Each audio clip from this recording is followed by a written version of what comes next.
Hey guys, it's Marshall Ting with your Paris Stockyards market in a minute for today, April 6th of 2023. So we had a busy day at Stockyards today. Not as big a run as what we're used to seeing, but everybody did get quite a bit of rain and moisture last night, and I think that kind of kept people in today. You did have a slight trickle of cattle coming in today, but most of it was overnight. But nonetheless, we sold 1,728 head of cattle, and this market remains strong. I think everybody in the country is still bringing these little lightweight cattle to town, and it sure is showing, and the market continues to climb. At least today on the steer cattle it did. So we're going to call your feeder steers today $3 to $4 higher. Heifers unevenly steady, and I think you just kind of had a little bit plain of an offering on some of those heifer cattle today, and that's where you're seeing that from. Now your weigh cow market, weigh cows were up 4 to 5, weigh bulls down $1 to $2, but again, I think some of it had to do with the quality of your offering. We didn't have as many of those really big, lean, stout bulls like we have been seeing, but the market wasn't off by too much. We'll talk about that here in a second. But your groups today, had some 8-weight steer cattle today that absolutely rocked the house, but we'll talk about that here in a second. So let's talk about these lightweight cattle. So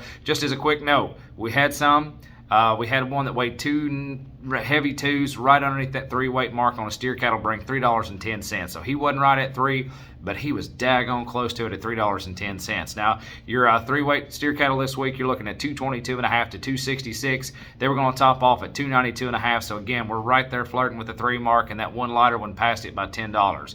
Now, your full weight steer cattle, 230 to 245. They're going to top off at 270. 5-weight steer cattle, 210 to 245. They're going to top off at 255. And your big 6-weight steer cattle, they topped off the week at 242. So that's still good. Now, your heifer cattle, we call them unevenly steady. Like I said, you've got some high highs on these, but you did have some plainer cattle in the mix too, and I think that's kind of why it's causing your unevenness. So let's talk about these here. Your 4-weight heifer cattle, 185 to 211. They're going to top off at 220.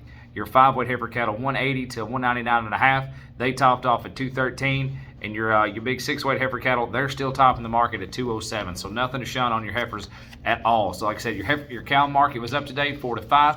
Top selling weigh cow today was $124. Top selling bull today, $142. So that's back a little bit from that $149, $150 range we have been seeing, but there just wasn't that type bull here today. Now check out these groups. We've sold probably some of the highest cattle in central Kentucky and maybe in the state today. Outstanding numbers on this. So check out these group of 6-weights now. Pretty strong set. Here's the 133 head of them, a big string, 133 of them, all black steers, 683 pounds on the average, 222.5. So that's a really good number there. But check out the 8-weights. 8-weights, here's 115 head of these, all black steers, 802 pounds on the average. You ready for this? 201.20. That is a rocking sale. Like I said, that's about the highest I know of. Definitely the highest here in central Kentucky, and it might be here in the state. That way passes what your CME feeder cattle index is doing nationwide, so that's a really good sign on a really fancy big set of black 8-weight steers. Now your heifers, they're rocking right along too. Here's 40 head of black heifers, 602 pounds on the average at 192, and then follow them up. Here's 42 head of black heifers, 852 pounds, 169.40. So a great day all in all. And like I said, these big group numbers and that set of 8-weights is really, really optimistic as we go forward. Good sign. So as always, just on behalf of myself and everyone at Paris Stockyards, we just want to say thank you for your business. We truly are farmers doing business with the farmers. And if there's anything we can do to help with your livestock marketing needs, we sure would love to help you out. As always, thank you so much. We'll see you next Thursday.